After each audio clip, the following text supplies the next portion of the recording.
Marie-Lisa, bonjour. Bonjour. Est-ce que vous pouvez vous présenter d'abord? Donc, je m'appelle Maria-Luisa Julia et je suis la responsable du centre d'automatisation et des équipes des tests de la plateforme paiement des Transactis. Transactis est un producteur de services de paiement qui processe des opérations bancaires pour plusieurs grandes banques françaises.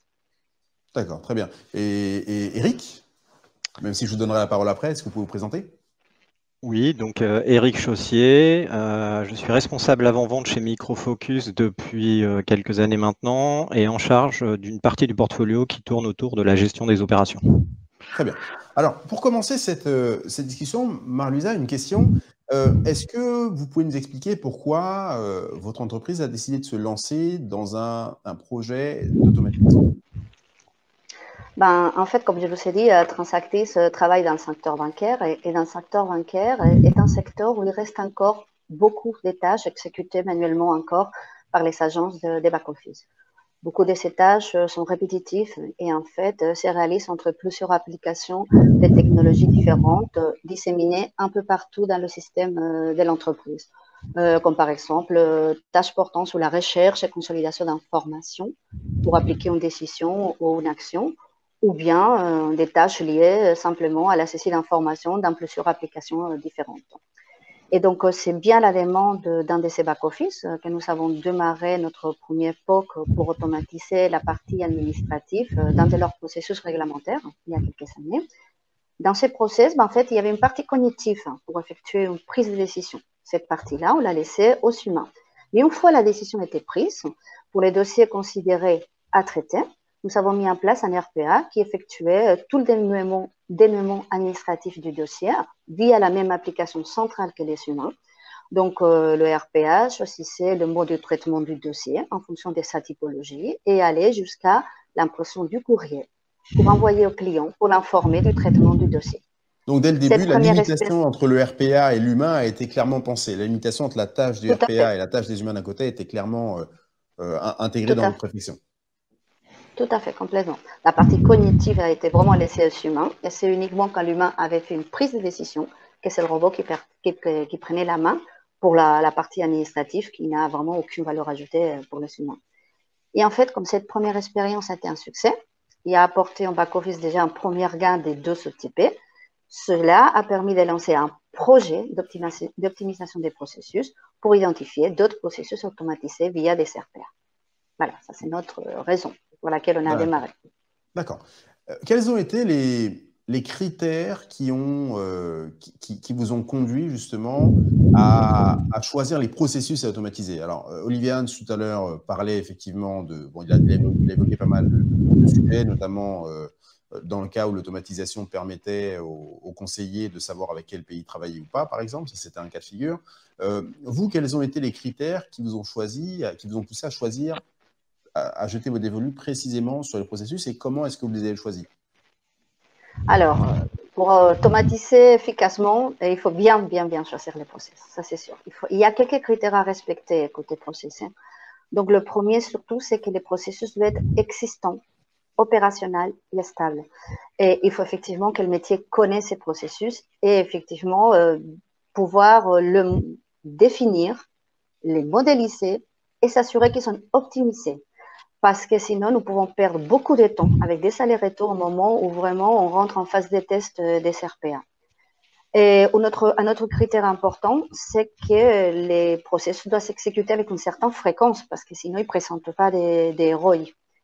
Et puis, dans d'autres facteurs à tenir en compte, il faut s'assurer que les applications sur lesquelles les processus vont s'exécuter supportent l'automatisation. N'oubliez pas que les RPA vont beaucoup plus vite que les humains et certaines applications de certaines technologies pourraient effectivement tomber s'ils sont utilisés par des RPA qui vont très vite. Et il faut aussi que les applications aient des feuilles de route relativement stables. Si vous automatisez une application qui a beaucoup de modifications au niveau des CHM, vous passez votre temps à mettre à jour vos RPA. Et puis, c'est important aussi que vous ayez les environnements des tests pour pouvoir tester. N'oubliez pas qu'un RPA va faire le travail à la place d'un humain, comme a dit Olivier tout à l'heure. Et une fois on lui donne la main, en fait, il va s'exécuter tous les jours. Donc, vous devez vraiment avoir un moyen de les tester avant de les laisser en toute autonomie. Nous, pour cela, on a une technique, c'est qu'on développe ce que nous appelons un tir à blanc, c'est-à-dire que nous allons jusqu'à la prise des décisions par le RPA, mais au lieu de le laisser appuyer sur le bouton, on lui demande plutôt de nous sortir en sys-out la décision qu'il prendrait, et uniquement quand on a validé sur un échantillon assez représentatif que ces décisions sont toutes correctes, c'est là où on lui laisse la main et on lui laisse, on va dire, appuyer sur les boutons et effectuer ses actions à totale autonomie. Et puis, BCRPA travaille sur le secteur bancaire. Donc, sur le secteur bancaire, les processus doivent être super sécurisés et garantir parfaitement bien l'intégrité des données utilisées. Et cette sécurité, en fait, nous la plaçons à plusieurs niveaux. Il y a un premier niveau de sécurité qui c'est simplement garantir la confidentialité. Les mots de passe, hein. N'oubliez pas que ces automates ont des habilitations bancaires, métiers, hein, comme nous les humains. Mais il y a aussi d'autres critères de sécurité, comme par exemple s'assurer que les données utilisées comme input des process ne peuvent pas être ni mises à disposition, ni modifiées, que par les agents accrédités à le faire. Et un autre critère de sécurité, c'est archiver toutes les données utilisées ou générées par les RPA, y compris les versions des codes utilisés, afin de pouvoir reconstituer le contexte de la prise de décision ou de traitement effectué par un RP à un instant donné, surtout sur une réclamation client. Voilà. Et puis, le dernier, c'est que tous les résultats bancaires doivent être mis à disposition uniquement des agents de back-office accrédités. Et nous, en tant que DSI, en fait, nous savons quel est le log de fonctionnement pour pouvoir administrer les RPA. D'accord. Juste une question, Marie-Louisa, juste pour comprendre, ça veut dire que, notamment dans le milieu bancaire, avec comment dire, le cadre législatif qui est très strict, ça sous-entend que les robots ne doivent pas avoir accès à des données critiques. Ou est-ce que cet accès, il doit être vraiment très, très, très limité et supervisé par un humain? Alors, tout à fait, on est complètement d'accord. Pour le moment, nous utilisons des données sensibles, d'accord, mais pas pour le moment des données critiques. De toute façon, les processus, nous les faisons valider par les RSSI avant de les automatiser. Donc, effectivement, nous vérifions, enfin, une fois le processus identifié, on le modélise et justement, on le fait valider par les RSSI. On regarde tous les endroits où il peut y avoir un risque de sécurité et soit effectivement, nous pouvons le pallier, soit effectivement, le processus tout simplement ne sera pas automatisé. D'accord. Et quand on doit véhiculer des données confidentielles, on peut le faire en plusieurs allers-retours pour ne pas véhiculer dans un même accès des données que, en fait, individuellement, elles ne sont pas sensibles, mais c'est le fait de les savoir toutes dans le même processus, enfin, enregistrement, c'est ce qui leur donne le caractère de confidentialité. D'accord. Pareil, dans le même ordre d'idée, je voulais revenir sur un élément juste pour établir des comparaisons entre ce qu'Olivier Hans disait et vous. Olivier Hans précisait tout à l'heure que il fallait s'assurer que les gens puissent, au cas où les robots tombaient, tout refaire à la main. Que les robots ne soient pas les seuls à pouvoir faire certaines choses, à pouvoir vérifier, enfin, enchaîner certaines actions sans que les humains ne puissent le faire. Comment est-ce que vous avez mis en place, est-ce que vous avez mis en place et comment est-ce que justement vous vous assurez de conserver la compétence et de la transférer d'une personne à l'autre pour s'assurer que justement, quand le robot va faire la mission, va la faire, et les robots, parce qu'il n'y aura pas qu'un seul, vont devoir gérer des tâches répétitives, vont le faire pendant un très long moment, plusieurs fois, et justement les humains vont s'en détourner. Comment est-ce que vous conservez ce savoir et comment est-ce que vous le transférez d'un agent humain à un autre? En fait, cette connaissance-là, elle est vraiment dans les back-office, dans les métiers. Effectivement, pour mettre en place un RPA, nous travaillons énormément avec ces personnes dans les back-office. Et comme je vous ai dit, un critère de réussite, et que Olivier, je pense qu'on a parlé tout à l'heure, c'est la formalisation parfaite et complète du processus. Donc, à partir du moment que vous avez des spécifications très bien faites, en cas de panne des robots, les back-office pourraient reprendre parfaitement bien les spécifications bancaires, hein, pas les spécifications techniques des robots, et on pourrait suivre vraiment le mode opératoire qui est mis en place pour les robots.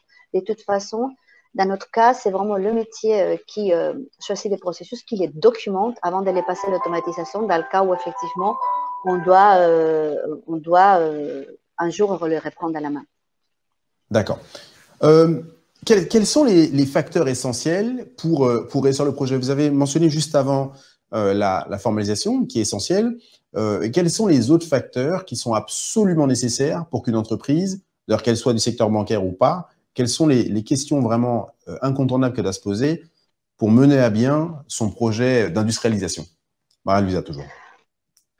Donc pour moi, il y a 3 facteurs clés. Et le premier facteur est de réfléchir avant de vouloir faire des RPA, c'est-à-dire se réunir, penser à définir une stratégie d'automatisation au sein de l'entreprise, en définissant clairement ce qu'on permet d'automatiser et ce que l'organisation ne souhaite pas automatiser d'un point de vue éthique, d'un point de vue opérationnel, d'un point de vue effectivement humain, y compris pour les postes de travail qui sont supprimés par l'automatisation. Il faut créer un cadre de référence, il faut mettre en place des principes directeurs, par exemple, est-ce que vous acceptez que la comptabilité soit faite par des robots ou est-ce que certains traitements d'opération des clients souhaitent on se permet qu'ils soient totalement faits sans aucun contrôle humain. Donc, une fois que vous savez bien le cadre de référence, c'est-à-dire ce que vous êtes prêt à automatiser, ce que vous ne voulez pas, il faut déterminer un cadre organisationnel, une méthodologie projet. C'est-à-dire, il faut définir très clairement les rôles et responsabilités des parties prenantes du projet et mettre en place des éléments de pilotage. Le modèle économique, il faut que les RPA laissent à l'héroïne.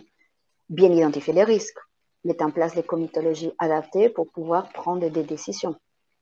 Uniquement quand toute cette gouvernance-là est bien définie, c'est à ce moment-là qu'il faut choisir l'outil le plus approprié pour faire l'automatisation que vous souhaitez et pas à l'inverse. Ça, pour moi, c'est un facteur clé. On l'a abordé un peu avant.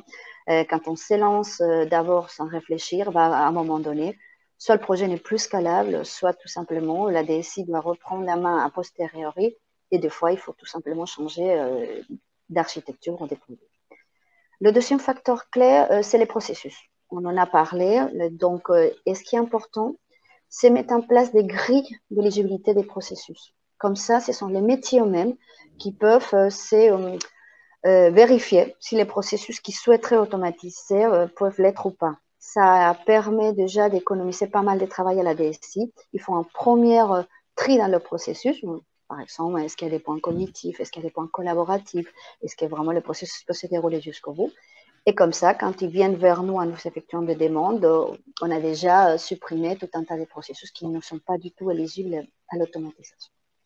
Et le troisième critère, on l'a déjà abordé, hein, c'est la mise en place d'un centre d'expertise en automatisation côté IT. Pour une vraie stratégie de RPA au sein d'une entreprise, il est nécessaire de mettre en place un centre d'expertise côté DSI, puisqu'il faut une équipe de profils IT spécialisés, parce qu'il faut mettre en place des outils pertinents, adaptés aux besoins du métier, et puis surtout l'infrastructure qui va bien.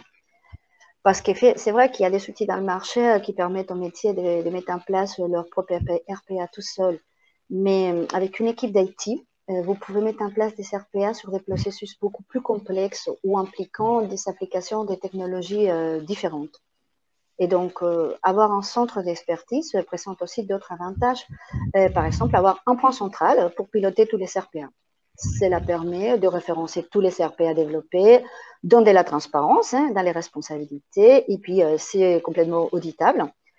Et ça permet aussi d'avoir un seul point d'entrée pour tout ce qui est commande, d'accord, ou le support. Et ça nous permet d'avoir une uniformisation sur les bonnes pratiques et du coup donner une cohérence dans tous nos RPA développés. Ça nous a permis aussi de mettre en place une architecture centrale facilement scalable. Et puis, ça nous a permis de mutualiser les profils nécessaires pour implémenter des RPA. Olivier en a parlé un peu dans la première intervention. Dans notre cas figure, dans notre projet, nous avons mutualisé les profils d'automatisation des RPA avec les équipes d'automatisation des tests. Et nous avons choisi cette stratégie parce que grâce à ça, nous avons pu trouver des profils avec expérience en automatisation qui nous avons fait monter en compétence sur les RPA. Ça nous a permis aussi… des gens en interne que vous avez fait monter en compétence. Alors, des internes ou des prestations de services, peu importe, les équipes sont mixtes. Tout à fait. Ça nous permet de mieux gérer la taille critique, surtout au début, quand vous n'avez pas beaucoup de RPA à gérer pour pouvoir maintenir des équipes avec des profils différents. Nous, on les a mutualisés avec les robots des tests. Et puis, nous avons beaucoup profité de notre expérience en automatisation des tests pour mettre en place une architecture robuste, scalable et qui respectait toutes les consignes de sécurité dans notre cas de banque. Donc, dans notre choix, nous avons créé cette plateforme avec l'outil RPA de Micro Focus. D'accord. Justement, Eric, comment est-ce que vous accompagnez les entreprises? Alors, on a entendu Maria-Luisa juste avant parler donc de la manière dont elle, de son côté, elle a abordé la question de l'automatisation, effectivement, avec les critères qui sont absolument nécessaires pour réussir un projet. Comment est-ce que vous accompagnez les entreprises lorsqu'elles entament des projets plus larges, et lorsqu'elles sont en fait dans l'étape d'après? Parce que là, on parle d'automatiser un processus, mais l'automatisation, elle peut être plus large. On a parlé encore avant d'industrialisation. Comment est-ce que vous les accompagnez? Comment est-ce que vous les guidez pour qu'elles puissent passer sans accroc à l'étape d'après et donc à une automatisation plus large? Eric. Oui, tout à fait. Donc, effectivement, Maria-Luisa l'a bien remonté. Il y a effectivement un certain nombre de points à traiter avant de démarrer un projet de RPA. Et c'est vrai que souvent, ce qu'on constate, c'est qu'on fait un premier cas d'usage, souvent où les métiers sont impliqués et choisissent eux-mêmes l'outil, mais finalement, quand vient l'heure de déployer à l'échelle de l'entreprise, un certain nombre de considérations supplémentaires sont à intégrer, et finalement, on s'aperçoit qu'on ne peut peut-être pas capitaliser sur la solution mise en place. Ce qui nous paraît important, nous, en tant qu'éditeurs, sur cet aspect-là, déjà, c'est quand on dit nouveau process à automatiser, ça veut dire nouvelles applications à prendre en compte. D'accord ? Et ici, est-ce qu'on va avoir, d'un point de vue robot, le robot qui va être capable d'interagir avec ces nouvelles applications pour exécuter un ensemble d'opérations? Donc, il y a deux stratégies dans l'automatisation chez nous. On peut passer par des API, d'accord, et accéder directement à l'application, non pas comme l'humain le ferait, mais au travers ce qu'on appelle les API, Application Programming Interface. Mais aussi, on peut le faire en mimant ce que fait l'humain, en interagissant avec l'application. Donc, on est un petit peu hybride. On parlait d'hybridation tout à l'heure. L'hybridation, c'est aussi ça, c'est être capable de définir cette stratégie. Pour Maria-Luisa, sur son projet, c'était pas possible de passer par les API parce qu'elle voulait garder le même niveau de traçabilité que l'employé. D'accord ? Le robot est vu comme un employé de l'entreprise et donc requiert ce même niveau de traçabilité. Néanmoins, quand on veut passer par ces applications-là, il faut être capable de couvrir des technologies, les technologies qui sont utilisées pour fabriquer ces applications. Vous avez du web, bien entendu, vous avez du client lourd, vous avez du mainframe. Dans un domaine comme la banque, typiquement, le mainframe, il est encore très présent. Et il peut être impliqué sur des processus où, effectivement, vous allez avoir des opérations à réaliser. Et ça, c'est un élément extrêmement important pour nos clients lorsqu'on veut augmenter l'éligibilité des use cases que l'on va pouvoir automatiser. Ça, c'est un point extrêmement important. Et le deuxième point extrêmement important, c'est que l'automatisation, pour nous, ce n'est pas un nouveau sujet. C'est une extension de cas d'usage qu'on a déjà fait dans le monde du test. Okay. Et Maria-Luisa le remontait parfaitement. Il faut avoir une expertise dans l'automatisation. Et nous, cette automatisation, on l'a dans le monde du test et on tire parti de cette technologie d'automatisation pour aller chercher ces nouveaux cas d'usage. Donc, il n'y a pas de problème d'expertise. L'expertise, elle existe sur le marché. Vous avez énormément de partenaires qui ont cette expertise et qui peuvent la mettre à profit pour aller développer ces nouveaux cas d'usage. Alors, je ne suis pas en train de dire que c'est la même chose. Je suis en train de dire qu'on a déjà cette capacité à le faire. Et ça, c'est un élément extrêmement important pour nous. Donc, pas d'augmentation du TJM, j'entendais tout à l'heure, pour effectivement adresser ce point-là. Ça, c'est le point extrêmement important. Le deuxième sujet, quand on passe à l'échelle de l'entreprise, c'est la scalabilité. D'accord ? Et la scalabilité, c'est un élément extrêmement important, okay, puisque effectivement, plus vous allez avoir de cas d'usage, plus l'architecture de la solution de RPA va être un élément extrêmement clé. Okay. Comment je garantis des bons temps de réponse? Comment je suis capable de traiter un volume de demande avec un temps identique? Eh bien, pour ça, il faut être capable de pouvoir augmenter la capacité de l'infrastructure et dynamiquement tirer parti avec nos robots. Ça, c'est ce que fait notre solution. Et ça a été permis par une brique qui est l'orchestrateur, qui vient au-dessus des robots et qui se charge d'orchestrer et de distribuer les traitements entre les robots.